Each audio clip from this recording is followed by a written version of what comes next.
So we're 15, 3 to 6. 1 is amplitude, 2 is medium, 3 is 3 times 10 to the 8th meters per second. 4 is 330 meters per second. 5 is inverted. 6 is erect. 7 is speed. I would also take wavelength there. And then the second blank is frequency. Question about first 8 new. 8 is frequency. 7 is speed, ideally, but I'd also take wavelength. Anything else there? Then we have our older stuff. 9 is particles versus waves.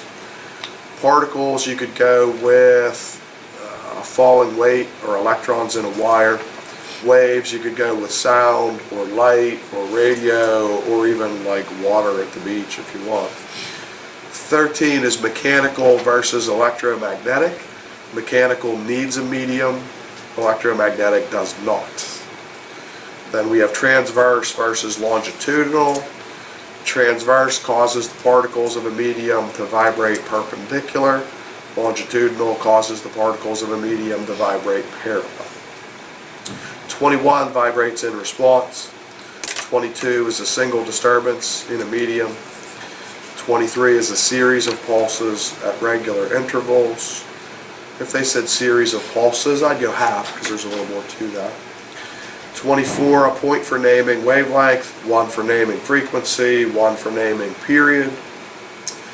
Period, another point for describing it's the reciprocal of frequency, or if you'd rather just write 1 over f in math symbols, that shows the reciprocal of frequency if you prefer that to words.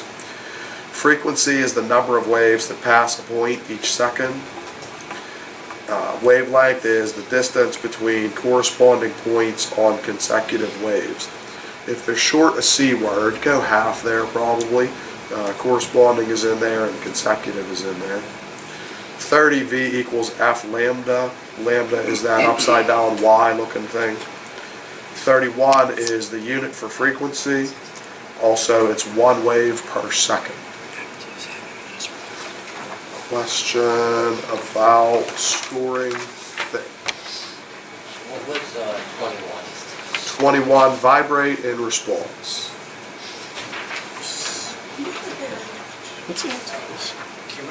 Unit for frequency? Is that it? And 1 wave per second. Wavelength is the distance between corresponding points on consecutive waves. Frequency is the number of waves that pass a point each second. More score stuff.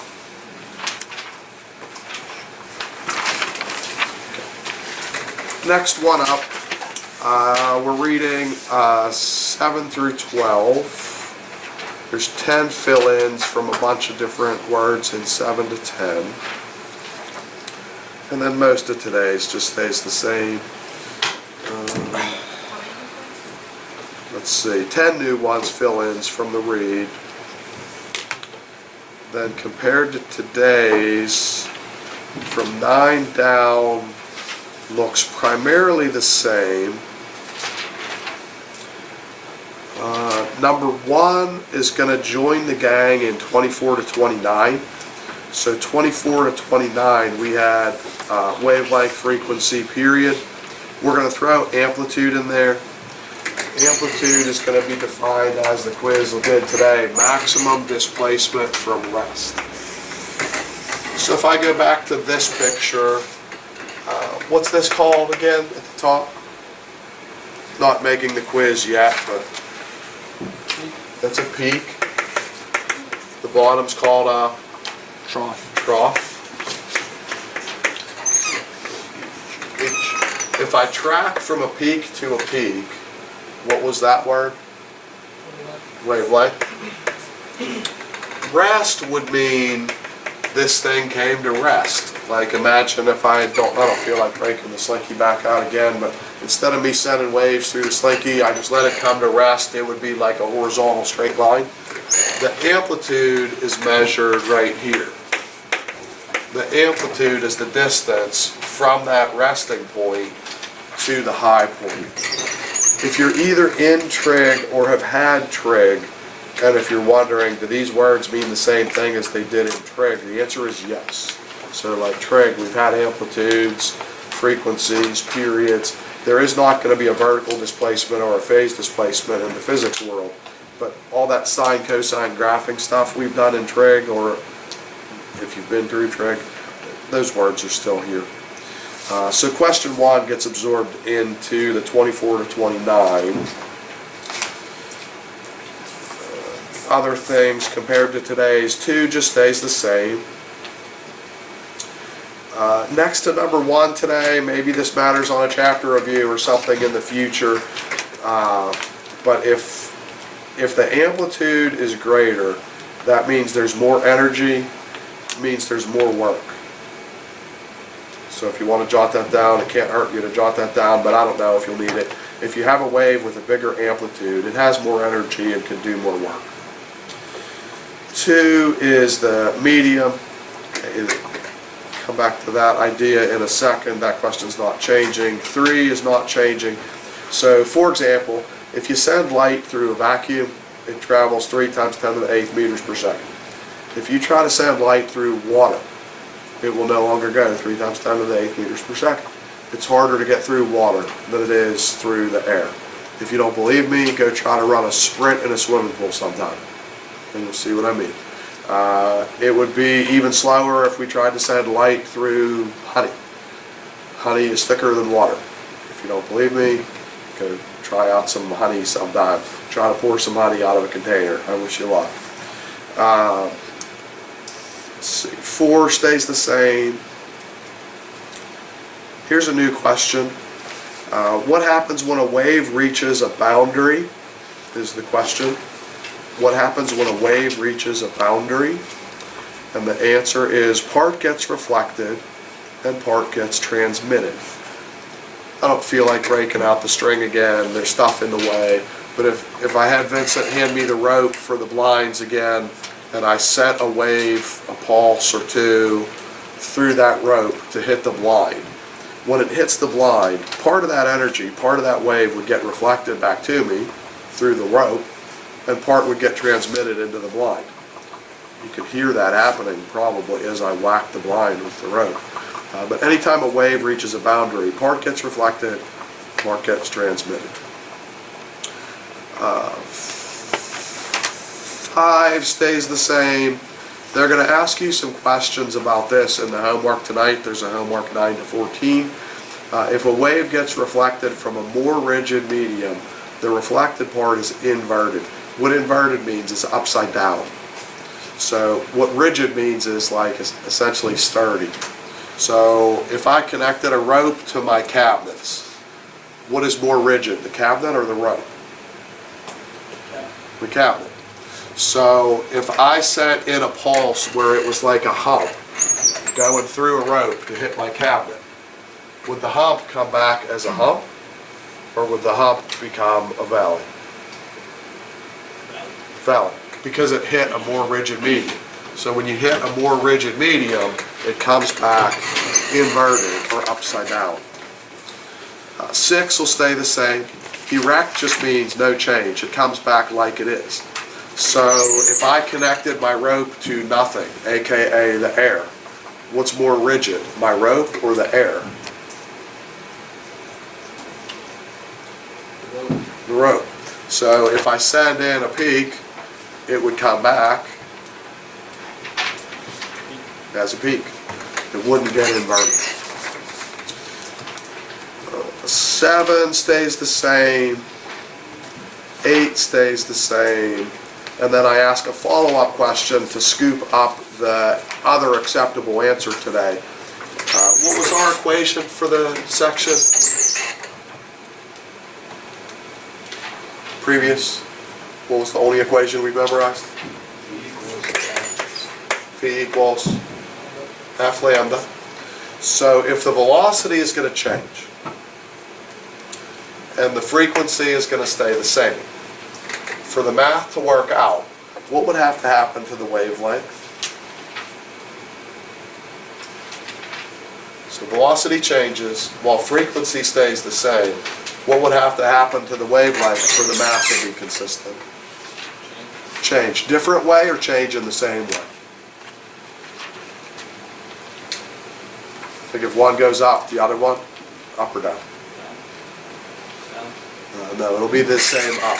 Because if we increase the one side, you've got to increase the other side. Whatever we do to one side, you do to the other. Frequency is locked. If velocity changes, the wavelength has to change in the same direction.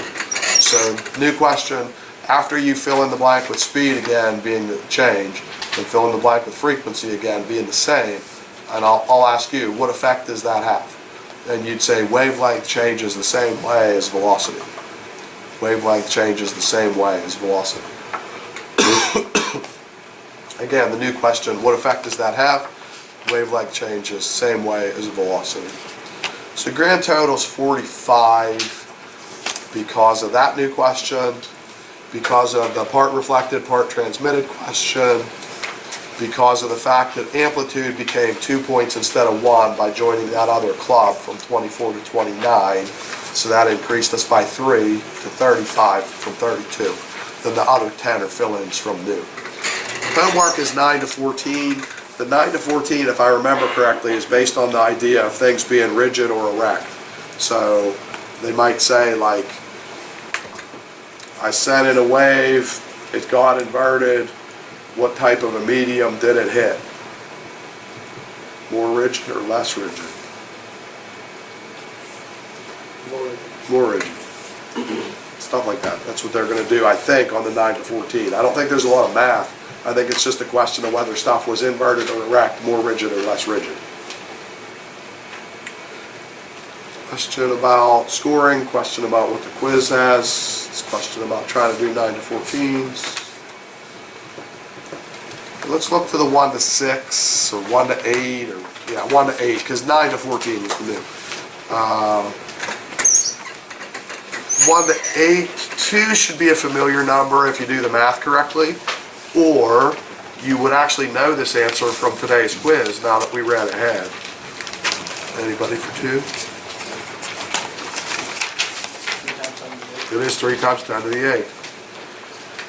4 is less than a second. Anybody for 4, something less than a second?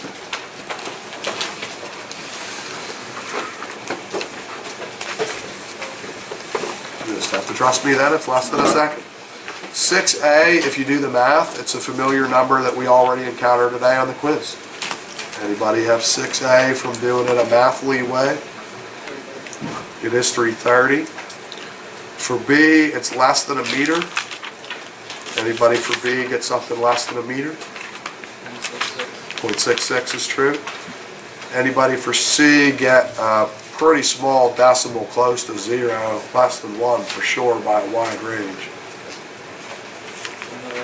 It is 0.002.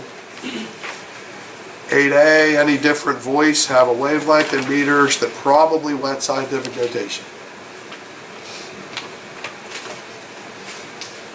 It's scientific notation with a negative power. B is scientific notation with a power in the teens.